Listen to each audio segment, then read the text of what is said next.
नमस्कार दोस्तों, welcome to DS education. स्वागत है आपका मेरे यूट्यूब चैनल डीएस एजुकेशन में। मैं हूं दिनेश साहू और दोस्तों हम अध्ययन कर रहे हैं मॉडर्न हिस्ट्री का या फिर आधुनिक भारत के इतिहास का। और मॉडर्न हिस्ट्री की इस सीरीज़ में आज जो हमारा टॉपिक रहेगा वो रहेगा द्वितीय कर्नाटक युद्ध, है ना। इससे पहले हमने पहले कर्नाटक युद्ध की बात की थी डिटेल में, है ना। यदि आपने प्रीवियस वीडियो मेरे नहीं देखे हैं तो हमारी प्लेलिस्ट में जा करके आप देख सकते हैं ना। इसके अलावा आपको आई बटन में भी लिंक दिख रही होगी, है ना। चलिए देखिए, मैंने आपको पहले बताया था कि टोटल 3 कर्नाटक युद्ध हुए हैं। किन किन के बीच में हुए थे ये कर्नाटक युद्ध? अंग्रेजों के बीच में और फ्रांसीसियों के बीच में, ठीक है। जिसमें से जो पहला और तीसरा, है ना, जो फर्स्ट और थर्ड कर्नाटक युद्ध था, है ना, इसके पीछे का जो कारण था, ठीक है, इसके पीछे का जो कारण था वो था यूरोपीय राजनीति, है ना। यूरोपीय राजनीति ऐसा आप समझ सकते हैं, ठीक है। इसके अलावा जो सेकेंड कर्नाटक युद्ध था जिसको आज हम पढ़ेंगे, है ना, इसके पीछे जो कारण था, है ना, इसके पीछे जो कारण था, इसके पीछे कारण था भारतीय राजनीति। भारतीय राजनीति, है ना। अब देखिए, जिन्होंने प्रीवियस वीडियो देखे तो वो ये बात समझ गए होंगे कि भारतीय राजनीति और क्या कहते हैं यूरोपीय राजनीति का क्या मतलब है। देखिए, पहला और जो तीसरा युद्ध था ना, इसके पीछे मैंने बताया यूरोपीय राजनीति, ठीक है। देखिए, यहाँ पर यूरोपीय देश है ना, और यहाँ पर हमारा भारत है, ठीक है। तो क्या होता था, जब भी यहाँ पर जैसे हमारे यहाँ अंग्रेज थे, फ्रेंच थे, है ना, तो जब भी अंग्रेजों और फ्रेंचों के बीच में या फिर किन्हीं भी दो यूरोपीय कंपनियों के बीच यूरोप में संघर्ष होता था या युद्ध होता था या कुछ भी डिस्प्यूट होता था ना, तो ये जहाँ जहाँ भी पूरे विश्व में व्यापार कर रहे थे वहाँ पर भी ये लड़ने लगते थे। क्योंकि आप देखेंगे तो यूरोपीय कंपनियाँ जो हैं, जैसे अंग्रेज हो गए, फ्रांसीसी हो गए, है ना, पुर्तगाली हो गए, डच हो गए, डैनिश हो गए, ये पृथ्वी के सारे महाद्वीपों पर व्यापार कर रहे थे या फिर वहाँ पर रूल कर रहे थे। आप देखेंगे ऑस्ट्रेलिया में भी अंग्रेज थे और बाकी लोग थे। इसके अलावा उत्तरी अमेरिका में भी फ्रेंच थे, अंग्रेज थे, है ना।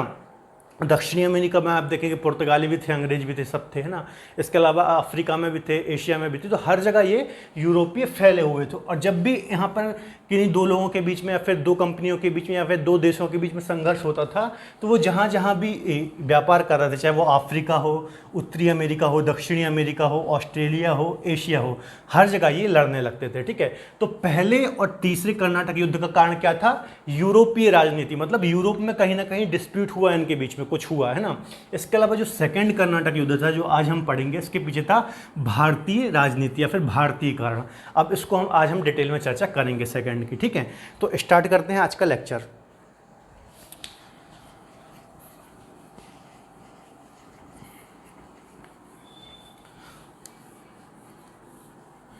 चलिए, सबसे पहले हम कारण समझ लेते हैं ना। द्वितीय कर्नाटक युद्ध था, इसका सबसे पहले कारण देख लेते हैं ना।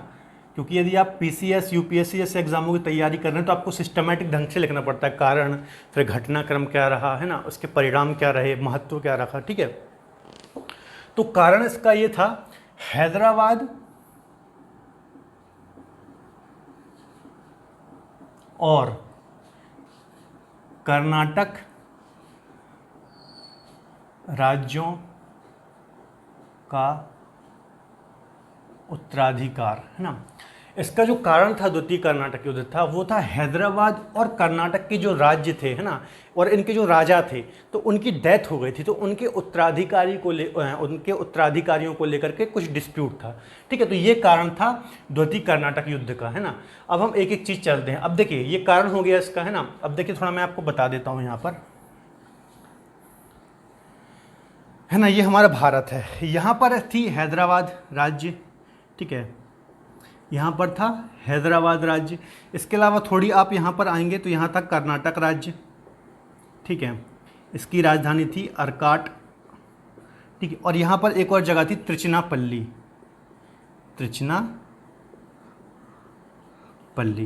ठीक है। तो ये सेकंड युद्ध का जो संबंध है ये 3 जगहों से है ना। इन 3 जगहों की चर्चा बार बार आएगी, हैदराबाद, कर्नाटक और त्रिचनापल्ली, ठीक है। ये तो हो गई जगह। इसके अलावा हम देख लेते हैं कि कौन कौन से आखिर कैरेक्टर हैं द्वितीय कर्नाटक युद्ध में, ठीक है। उसके बाद हम पूरी चीज़ों को समझेंगे, ठीक है। तो पहले मैं यहाँ पे सारे कैरेक्टर लिख देता हूँ, ठीक है। सबसे पहले हम देखते हैं हैदराबाद राज्य,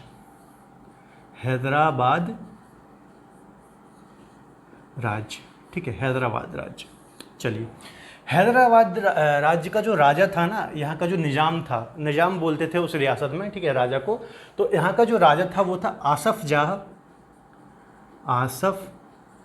जाह निज़ामुल मुल्क, ठीक है। आसफ जाह निज़ामुल मुल्क, ठीक है, ये था यहाँ का निज़ाम था। लेकिन इसकी क्या हो जाती है, डेथ हो जाती है, ठीक है, DEATH, डेथ हो जाती है, ठीक है, किसकी, जो हैदराबाद का निज़ाम था, ठीक है। अब जब इसकी डेथ हो गई, ठीक है, तो हैदराबाद राज्य का निज़ाम कौन बनेगा, यहाँ का किंग कौन बनेगा, उसको लेकर थोड़ा डिस्प्यूट था। तो इसका एक पुत्र था, है ना, नासिर जंग, नासिर जंग, ठीक है, ये कौन था, इसका पुत्र था आसफ जाह का, है ना। तो ये खुद को क्या करता है, हैदराबाद रियासत का या फिर हैदराबाद राज्य का किंग या फिर निजाम घोषित कर लेता है। कौन, नासिर जंग, ठीक है, जो कि आसफ जाह का पुत्र था।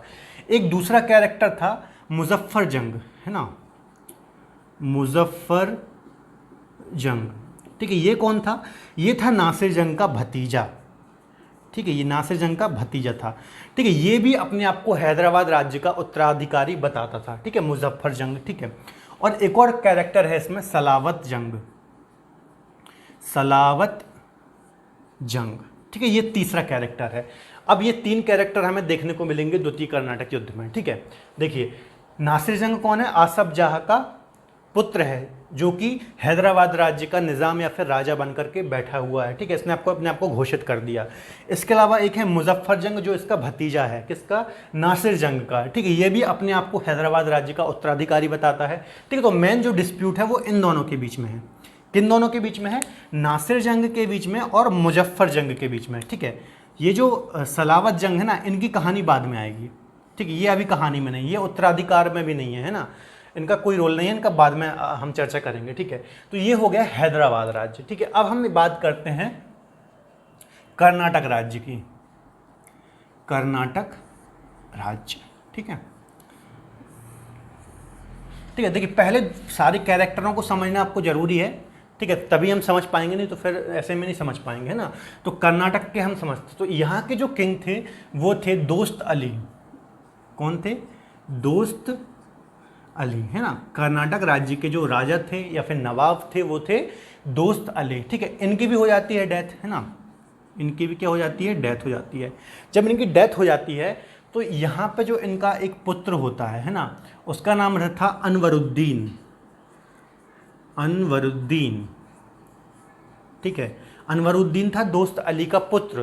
तो ये स्वयं को कर्नाटक राज्य का किंग घोषित कर देता है ना, मतलब ये राजा बन जाता है कर्नाटक राज्य का, ठीक है, या फिर नवाब बन जाता है।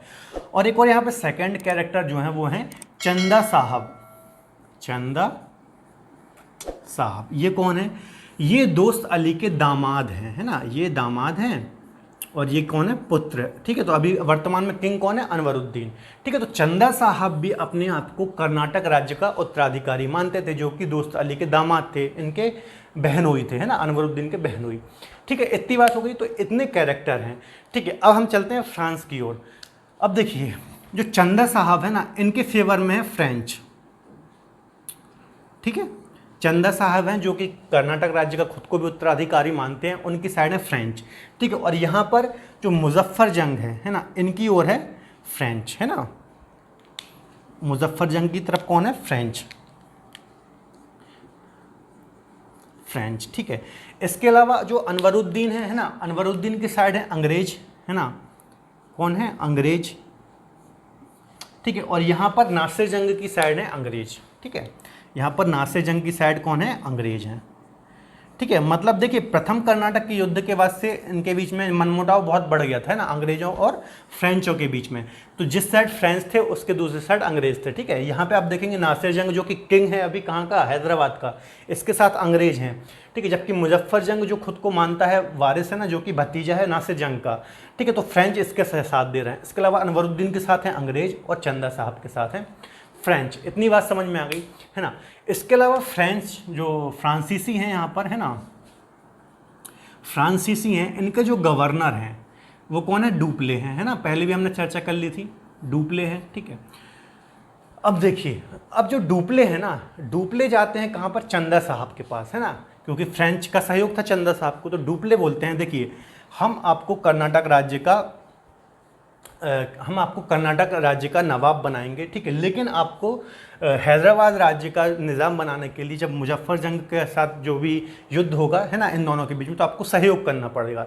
और ऐसे ही बात वो करता है मुजफ्फर जंग के पास जाकर कि हम चंद साहब को कर्नाटक राज्य का क्या बनाएंगे, यहाँ का राजा बनाएंगे, आपको हमें साथ देना पड़ेगा, ठीक है। तो इन दोनों के पास जाकर के ये इस प्रकार से बात करता है। बात समझ में आ गई, ठीक है। अब देखिए, अब कर्नाटक राज्य की हम पहले बात समझते हैं, कर्नाटक राज्य में क्या होता है ना। तो यहाँ पर फ्रांसीसी है ना एक युद्ध होता है 1749 में, 1749 में अंबूर का युद्ध, अंबूर का युद्ध है ना। अब देखिए जो कर्नाटक युद्ध था ना, इसकी जो डेट है वो है 1749 से लेकर के 1754 है ना, करीब 5 साल ये चला, ठीक है। तो 1749 में जो ये कर्नाटक युद्ध की स्टार्ट होती है तो वो इसी अंबूर के युद्ध से होती है ना। अब देखिए पहले कर्नाटक युद्ध में हमने कौन सा युद्ध देखा था, वहाँ पर हमने देखा था सेंट थॉमे का युद्ध या फिर अडयार का युद्ध है ना। और द्वितीय कर्नाटक युद्ध में कौन सा युद्ध हुआ, अंबूर का युद्ध। तो ये आपको युद्ध भी याद रखना है कि कौन से युद्ध के अंदर कौन सा युद्ध है ना। क्वेश्चन एग्जाम में आ सकता है कि जो अंबूर का युद्ध हुआ है वो किस कर्नाटक युद्ध के अंतर्गत था, फर्स्ट, सेकंड, थर्ड। तो आपको पता होना चाहिए सेकंड के अंतर्गत, ठीक है। तो 1749 में एक अंबूर का युद्ध होता है, ठीक है। किस किस के बीच में होता है वो समझिए। देखिए, एक होते हैं फ्रेंच, ठीक है, फ्रांसीसी प्लस चंदा साहब की सेना है ना, चंदा साहब की सेना, और प्लस यहाँ से उसको मुजफ्फर जंग का साथ मिला है ना। किसका साथ मिला, मुजफ्फर जंग का, मुजफ्फर जंग, ठीक है। इन दोनों की, इन तीनों की संयुक्त सेना, किन किन की, फ्रेंच की, चंदा साहब की और मुजफ्फर जंग की, ठीक है। इनकी संयुक्त सेना वर्सेस, ठीक है, वर्सेस अनवरुद्दीन, ठीक है, जो कि कर्नाटक का नवाब बना बैठा था, अनवरुद्दीन है ना, वरुद्दीन। बात समझ में आ गई। देखिए जो फ्रांसीसी थे इन्होंने पहले ही पूरी सेटिंग कर ली थी कि भैया हम आपको चंदा साहब को कर्नाटक का बनाएंगे राजा और मुजफ्फर जंग को हैदराबाद का बनाएंगे, लेकिन आप दोनों को सहयोग करना पड़ेगा तभी आप बन पाएंगे, है ना। ऐसी इन्होंने सेटिंग कर ली थी। तो सबसे पहले 1749 में अंबूर का युद्ध की शुरुआत होती है, यहीं से कर्नाटक युद्ध की भी शुरुआत हो जाती है ना। इसमें फ्रांसीसी सेना, चंदा साहब की सेना और मुजफ्फर जंग की संयुक्त सेना, ठीक है, ये संयुक्त सेना थी इन तीनों की, वर्सेस अनवरुद्दीन की सेना, इनके साथ इनका युद्ध होता है। और आसानी से जो ये वाला ग्रुप था है ना, जो संयुक्त सेना लड़ रही थी, ये आराम से ये युद्ध, अंबूर का युद्ध जीत जाते हैं, ठीक है। और इसमें अनवरुद्दीन की हत्या हो जाती है, ठीक है, हत्या हो जाती है, हत्या कर देते हैं, ठीक है, इसकी मृत्यु हो जाती है।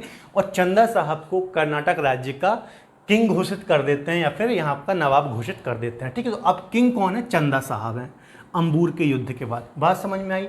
देखिए पहले फ्रांसीसियों ने कहा, चंदा साहब से कहा कि देखिए हम आपको कर्नाटक का राज्य का नवाब बनाएंगे या फिर राजा बनाएंगे, आपको सहयोग देना होगा जब हम मुजफ्फर जंग को हैदराबाद का राजा बनाएंगे।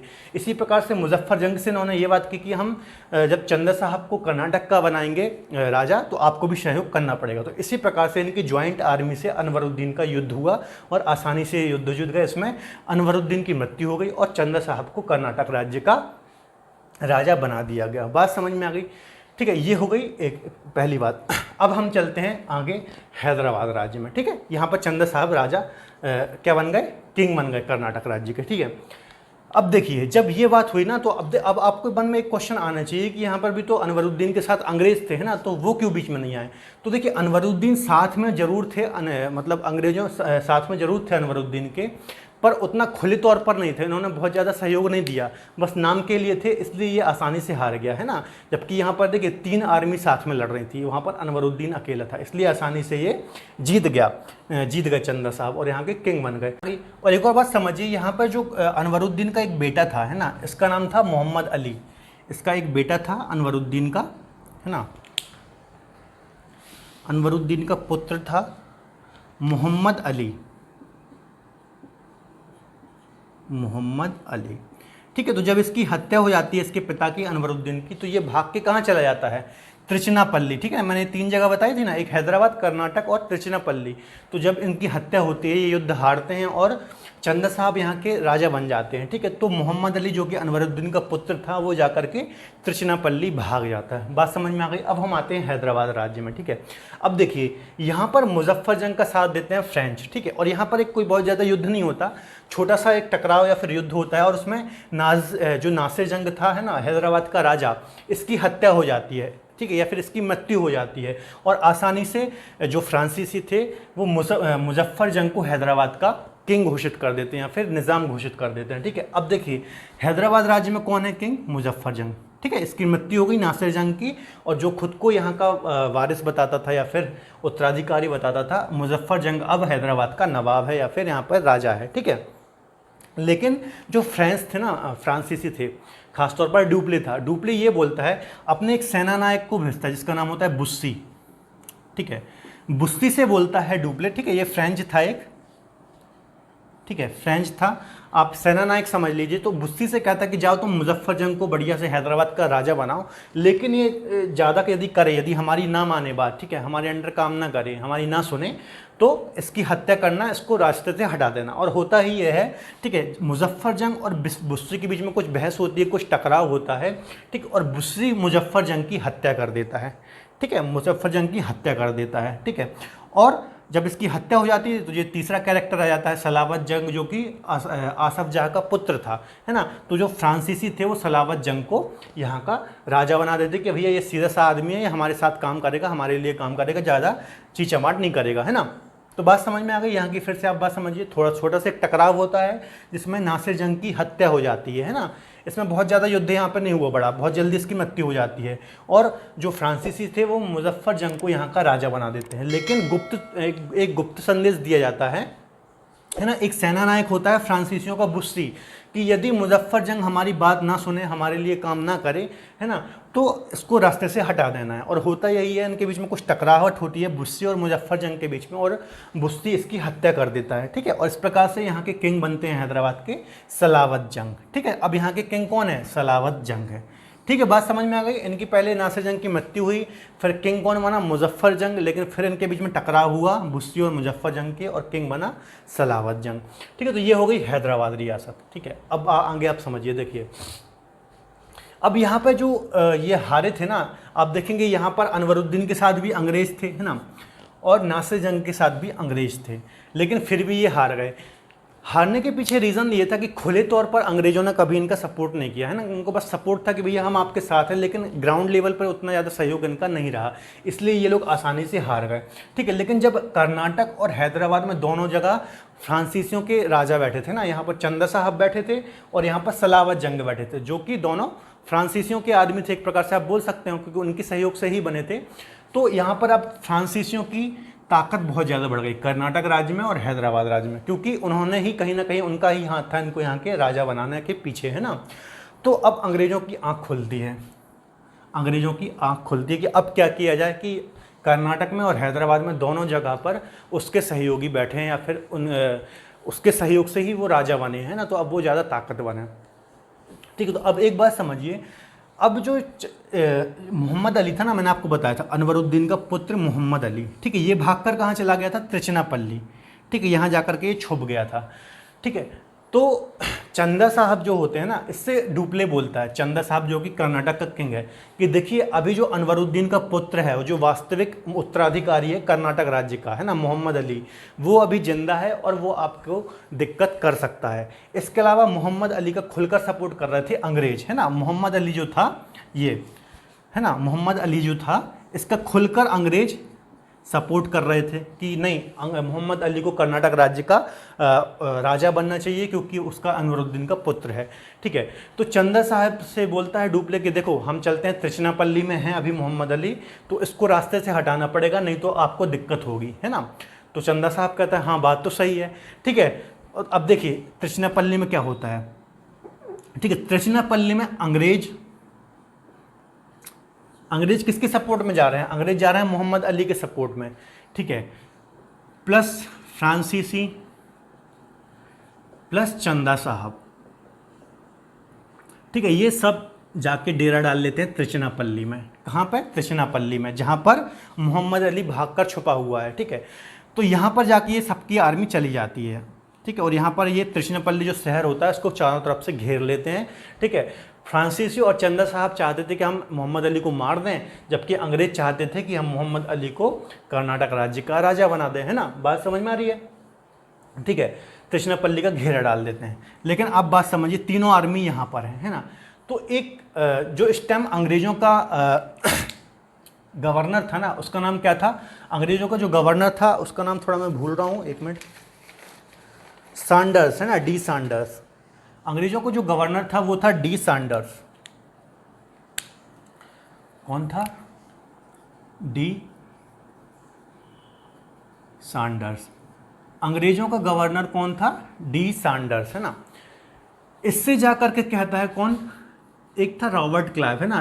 प्रथम कर्नाटक युद्ध में मैंने आपको बताया था, ठीक है। रॉबर्ट क्लाइव में मैंने आपको बताया था कि जब मद्रास में ये फ्रांसीसियों ने जीत लिया था, उसमें कुछ अंग्रेजों को बंदी बनाया था, उसमें रॉबर्ट क्लाइव भी था। लेकिन रॉबर्ट क्लाइव वहाँ से भाग जाता है ना। फर्स्ट में मैंने आपको बताया था, आपने यदि मेरा पहला लेक्चर देखा है कर्नाटक युद्ध वाला तो आपको पता होगा, ठीक है। उस टाइम जो रॉबर्ट क्लाइव था ना, एक प्रकार से छोटा अधिकारी था, है ना, ईस्ट इंडिया कंपनी में, जबकि डी सैंडर्स कौन था, गवर्नर था अंग्रेजों का। तो क्लर्क था, आप ऐसा समझिए ना, क्लर्क था ये उस टाइम पे। तो रॉबर्ट क्लाइव डी सैंडर्स को एक सलाह देता है कि देखिए, कर्नाटक में और हैदराबाद में ये फ्रांसीसी बहुत ज़्यादा मजबूत हो गए हैं, हमें किसी न किसी तरह से कर्नाटक राज्य में, ठीक है, मोहम्मद अली को राजा बनाना ही होगा, ठीक है। तो ये बोलता है, इसको सलाह देता है, सैंडर्स को सलाह देता है रॉबर्ट क्लाइव कि देखिए, अभी सब त्रिचनापल्ली में डेरा डाले हुए हैं, है ना, सब मोहम्मद अली के लिए त्रिचनापल्ली में डेरा डाले हुए हैं, मैक्सिमम आर्मी यहीं पर है, तो क्यों ना हम मौके का फ़ायदा उठाएं, है ना। और कर्नाटक की राजधानी जो अर्काट है ना, इसकी राजधानी थी अर्काट, है ना। तो इसको हम अभी कब्जे में ले लेते हैं, क्योंकि यहाँ पर कोई विशेष ध्यान नहीं दे रहा है, यहाँ पर ज़्यादा सेना भी नहीं है, तो हम कर्नाटक राज्य की जो राजधानी है अर्काट, है ना, इस पर हम कब्जा कर लेते हैं, ठीक है। तो डी सैंडर्स को इसका जो सुझाव है बहुत ज़्यादा पसंद आता है। तो ये कहता है ठीक है, तुम अपना प्रतिनिधित्व करो, है ना, और यहाँ पर घेरा डालो, ठीक है, और आप कर्नाटक राज्य जाओ, ठीक है। तो रॉबर्ट क्लाइव के नेतृत्व में अर्काट जाते हैं अंग्रेज, ठीक है। अंग्रेज जाते हैं किसके, रॉबर्ट क्लाइव के प्रतिनिधित्व में,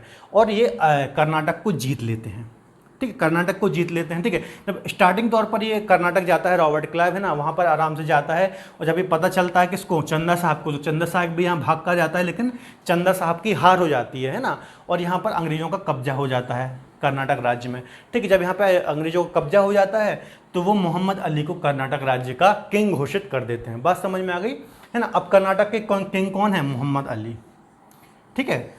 उन्होंने चंदा साहब को हरा दिया और कर्नाटक पर इनका राज हो गया, है ना, मोहम्मद अली को वहाँ का राजा बना दिया।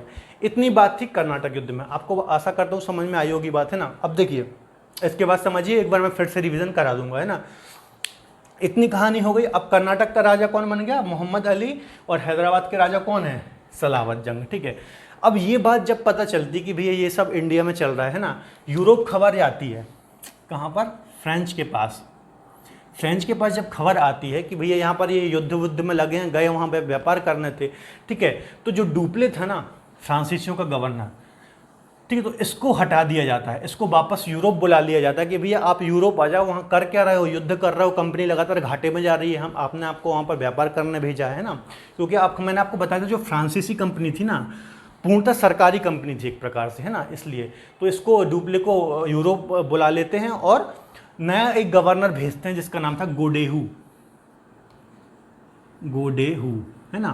फ्रांसीसियों का भारत में एक नया गवर्नर बनता है, न्यू गवर्नर, गोडेहू नाम का, ठीक है।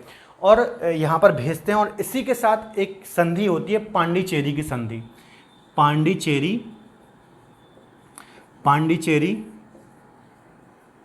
की संधि, ठीक है। फ्रेंच लोग एक प्रकार से शांति संदेश भेजते हैं ना, नया गवर्नर बना के गोडेहू कि भैया देखिए, हमें यहाँ पर युद्ध नहीं करना है, हम यहाँ पर व्यापार करने आए हैं, तो हम व्यापार करते हैं, यहाँ पर युद्ध नहीं करना, हमें किसी के फटे में टांग नहीं अड़ानी है, ठीक है। तो गोडेहू आता है और एक पांडिचेरी की संधि होती है।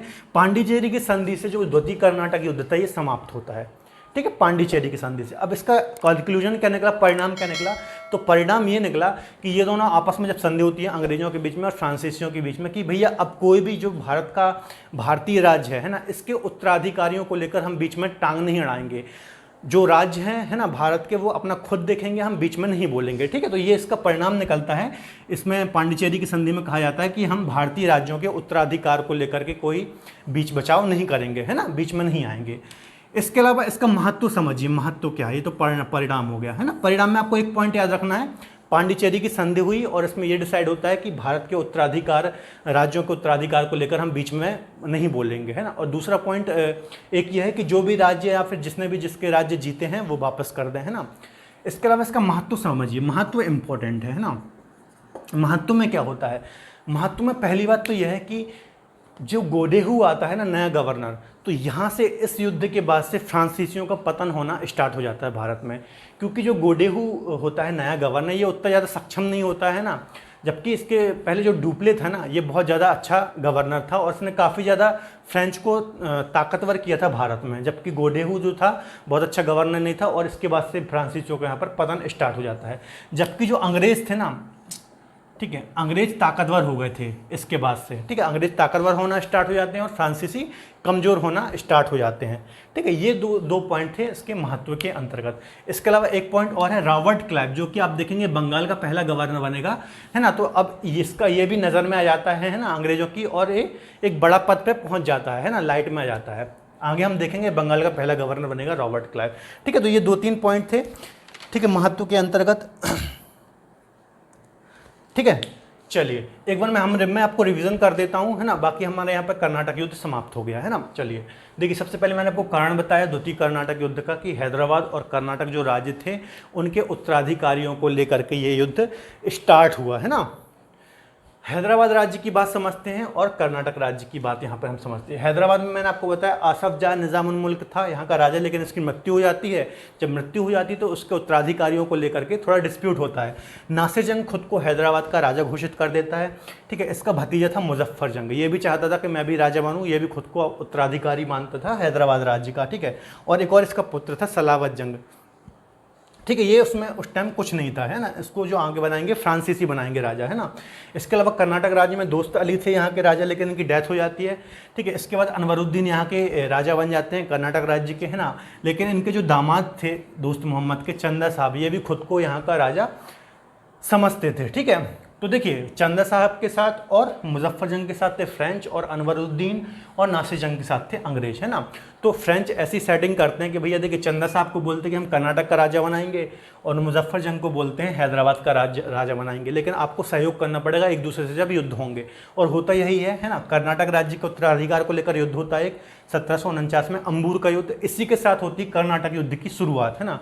इसमें फ्रेंच, चंदा साहब और मुजफ्फर जंग की संयुक्त सेना के साथ अनवरुद्दीन का युद्ध हो जाता है, ठीक है। जब ये युद्ध होता है तो उसमें आसानी से इनकी जो जॉइंट मिलिट्री थी आराम से जीत जाती है और चंदा साहब को यहाँ का राजा बना देती हैं, ठीक है। यहाँ पर जो अनवरुद्दीन का अनवरुद्दीन की मृत्यु हो जाती है ना, अनवरुद्दीन का जो पुत्र होता है मोहम्मद अली, ये भाग करके कहाँ चला जाता है, त्रिचिनापल्ली चला जाता है, ठीक है। इतनी बात समझ में आ गई।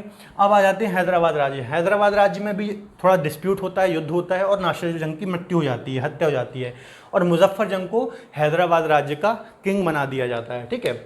यहाँ पर किंग बना दिया जाता है। लेकिन एक गुप्त संदेश दिया जाता है, बुस्सी नाम का एक सेना नायक था, है ना, फ्रांसीसी। उसको ये बोला जाता है कि यदि मुजफ्फर जंग अपने अकॉर्डिंग काम ना करे, है ना, अपनी मनमानी करे, तो इसको रास्ते से हटा दो। और होता यही है, मुजफ्फर जंग और बुस्सी के बीच में कुछ डिस्प्यूट हो जाता है और इसकी ये हत्या कर देता है, ठीक है। और यहाँ का राजा बना देता है सलावत जंग को, जो कि इसका पुत्र था, ठीक है। अब यहाँ पर सलावत जंग पुत्र है, ठीक है। अब देखिए, चंदा साहब बोलते हैं, सॉरी, डुप्ले चंदा साहब से बोलता है, देखिए अनवरुद्दीन का पुत्र मोहम्मद अली अभी जिंदा है, ठीक है, इसको रास्ते से हटाना पड़ेगा, क्योंकि अंग्रेज इसका फेवर कर रहे हैं कि कर्नाटक राज्य का इसको राजा बनाना चाहिए, ठीक है। तो ये सब त्रिचिनापल्ली जाते हैं, कौन कौन, अंग्रेज, फ्रांसीसी और चंदा साहब, और यहाँ पर घेरा डाल देते हैं। इसको बोला जाता है त्रिचिनापल्ली का घेरा, है ना। जब ये घेर लेते हैं त्रिचिनापल्ली को, तो इसको बोला जाता है त्रिचिनापल्ली का घेरा, ठीक है। लेकिन रॉबर्ट क्लाइव, जो कि उस टाइम क्लर्क था कंपनी में, ठीक है, वो डी सैंडर्स, जो कि अंग्रेज गवर्नर था, उसको एक सलाह देता है कि देखिए अभी सब त्रिचिनापल्ली में फोकस कर रहे हैं, क्यों ना हम कर्नाटक जाएं और वहाँ पर कर्नाटक को हम जीत लें, है ना, और यहाँ पर मोहम्मद अली को वहाँ का राजा बना देंगे, है ना। तो इसका सुझाव बहुत अच्छा लगता है। वो रॉबर्ट क्लाइव के प्रतिनिधित्व में डी सैंडर्स कर्नाटक में अपनी सेना भेज देता है, ठीक है। और वो जो अर्काट होता है ना, इसकी राजधानी अर्काट, इसको घेर लेते हैं और उसको बोला जाता है अर्काट का घेरा, ठीक है। कर्नाटक को यहाँ पर घेर लेते हैं। इसको बोला जाता है अर्काट का घेरा, ठीक है, एक त्रिशूलपल्ली का घेरा और अर्काट का घेरा, ठीक है। जब चंदा साहब यहाँ पर पहुँचते हैं तो युद्ध होता है, युद्ध में आसानी से जीत जाते हैं अंग्रेज और यहाँ कर्नाटक का राजा बना दिया जाता है मोहम्मद अली को, ठीक है। जब ये घटना हो जाती है और बात पता चलती है यूरोप में फ्रांसीसियों को, तो वो डुप्लो को यहाँ से हटा देते हैं और एक गोदेहू को नया गवर्नर नियुक्त करते हैं। यहाँ से फ्रांसीसियों का पतन स्टार्ट हो जाता है ना। इसके अलावा इस युद्ध की समाप्ति के लिए एक संधि होती है, पांडिचेरी की संधि। इसमें यह बोला जाता है कि भारतीय राज्यों के उत्तराधिकारी को लेकर के या फिर उनके इंटरनल मैटर में हम इंटरफेयर नहीं करेंगे, आप व्यापार कर रहे हैं हम व्यापार करेंगे, ठीक है। तो ये इसका परिणाम था। इसके अलावा महत्व क्या था, महत्व इंपॉर्टेंट है। महत्व में अंग्रेज़ों का यहाँ से पावर बहुत ज़्यादा बढ़ जाता है इंडिया में, ठीक है, शक्तिशाली हो जाते हैं, फ्रांसीसियों का पतन स्टार्ट हो जाता है। इसके अलावा रॉबर्ट क्लाइव यहाँ पर नज़र में आ जाता है जो कि आगे चलकर बंगाल का पहला गवर्नर बनेगा। तो इतनी चीज़ थी द्वितीय कर्नाटक युद्ध में। आशा करता हूँ आपको समझ में आई होंगी, है ना।